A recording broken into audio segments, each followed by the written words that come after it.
The overall goal of this procedure is to establish a novel method for drug efficacy testing with surgical specimens of brain tumors, termed the tumor explant method. This is accomplished by first securing freshly removed surgical specimens of malignant gliomas during surgery for preclinical experiments. Next, the samples are transported to the Tissue Procurement Core facility to separate them for clinical diagnoses and research purposes. Then, in the research laboratory, tumor explants are dissected into multiple smaller tissues and transferred into optimized medium. Finally, intratumoral injections with drug candidates are performed and the explants are incubated for 16 hours. Ultimately, results can be obtained that reveal the efficacy of treatment through hematoxylin and eosin staining, as well as immunohistochemistry with cell type specific markers. We can also evaluate drug efficacy in vitro using flow cytometry and neurosphere forming assays. The majority of the current drug efficacy assays leave a gap between the drug efficacy in the current preclinical experimental models and the efficacy in patients. In particular, when we test drug candidates on solid cancers such as malignant gliomas, we cannot underestimate intercellular as well as intracellular signaling exchanges. In order to avoid breaking microenvironment for solid tumors, we established an organotypic culture method with our tumor explants. After tumors are removed from the patients, the samples are transferred from OR to Department of Pathology. We divide the tumor chunks into two pieces.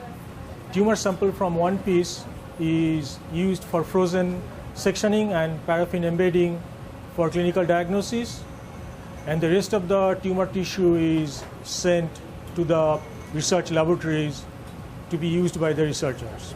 Using the method, we can preserve the microenvironment of the tumor with adjacent tumor, endothelial and immune cells, as well as normal brain cells that are either surrounding the tumor or migrating into tumor cavities.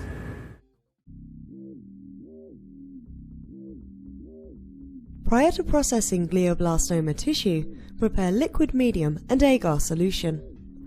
Mix them in a 1:1 ratio. Then add 1 milliliter to each well of 6 well plates.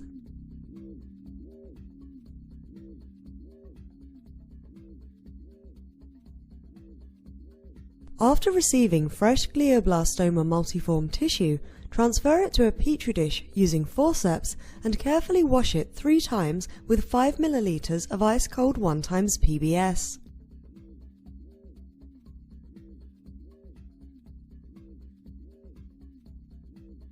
With a surgical blade and forceps, cut serial sections around 10 mm in diameter of the specimens from the dissected samples to create tumor blocks. Transfer each block into one well of the 6-well plate containing agar medium, allowing it to have enough exposure to air to keep it viable.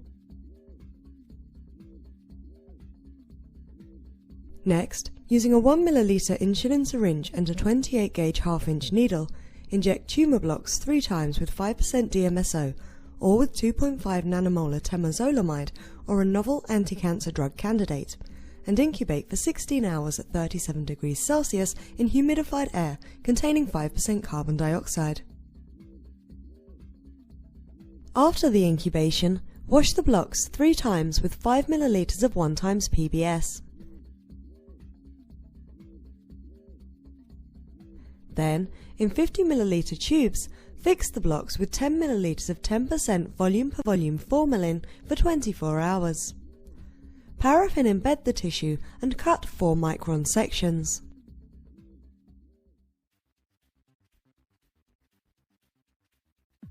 To deparaffinize and rehydrate the sections, place the slides in a rack and incubate them in the following solutions: xylene 3 times for 5 minutes each, 100% ethanol 3 times for 5 minutes each, 95% ethanol once for 5 minutes, and 70% ethanol once for 5 minutes. Finally, rinse in running tap water for 3 minutes. Please see the accompanying written protocol for details on antigen retrieval and inhibition of internal peroxide. To block the sections, cover the tissues with 10% normal goat serum. Transfer the slides into a humid box and incubate for 1 hour at room temperature. Wash the slides 3 times in 1 times PBS for 5 minutes each. Next, add primary antibodies such as human-specific caspase 3 or Ki67, diluted with 1 times PBS. Then, incubate overnight at 4 degrees Celsius. The following day, rinse the slides in 1 times PBS 3 times for 10 minutes each. Next, cover the tissues with 2 to 3 drops of HRP-labeled secondary antibody. Put the slides in a humid box and incubate for 1 hour at room temperature. Wash with 1 times PBS 3 times for 5 minutes each. Develop the samples using a Chromogen DAB kit following the manufacturer's instructions.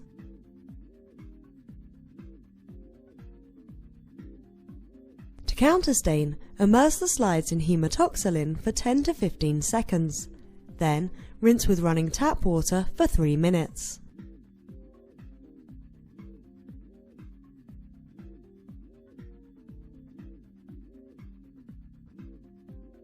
Dehydrate the samples by immersing the slides in the following solutions.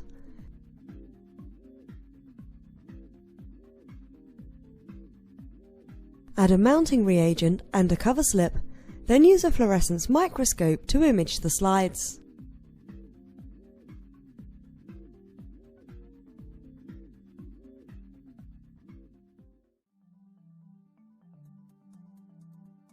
The T1-weighted MRI image with gadolinium enhancement in this figure demonstrates an enhanced glioblastoma multiforme or GBM tumor in the right frontal lobe of a patient before surgery. The post-operative image confirmed subtotal removal of the lesion after surgery. Hematoxylin and eosin staining demonstrates the presence of necrosis, pseudopalisading cells, and microvascular proliferation. Thus, these tumours were histopathologically diagnosed as GBM.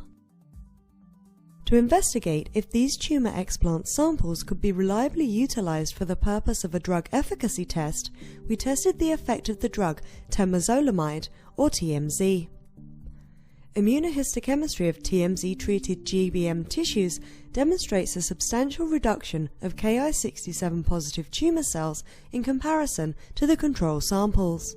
In turn, immunohistochemistry with an apoptosis marker, caspase 3, did not yield any significant difference between TMZ-treated glioma specimens and the control samples.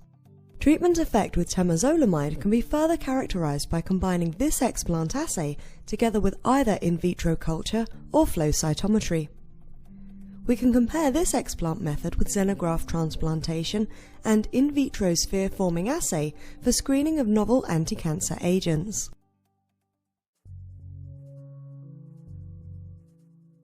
Once you obtain the tumor tissues in the laboratory, the procedure for this experiment can be completed within 1 hour. This new assay is relatively easy to perform and reproducible. After dissociation of treated tumor explants, we can combine with in vitro experiments. A major advantage of this assay is that it preserves the tumor microenvironment. We obtained positive data with temozolomide-treated tumor explants, which were consistent with the outcome of the same patients who underwent temozolomide treatment following surgeries. Lastly, this assay is applicable to other solid cancers and therefore may have the potential to accelerate identifying novel chemotherapeutic agents for solid cancer treatment.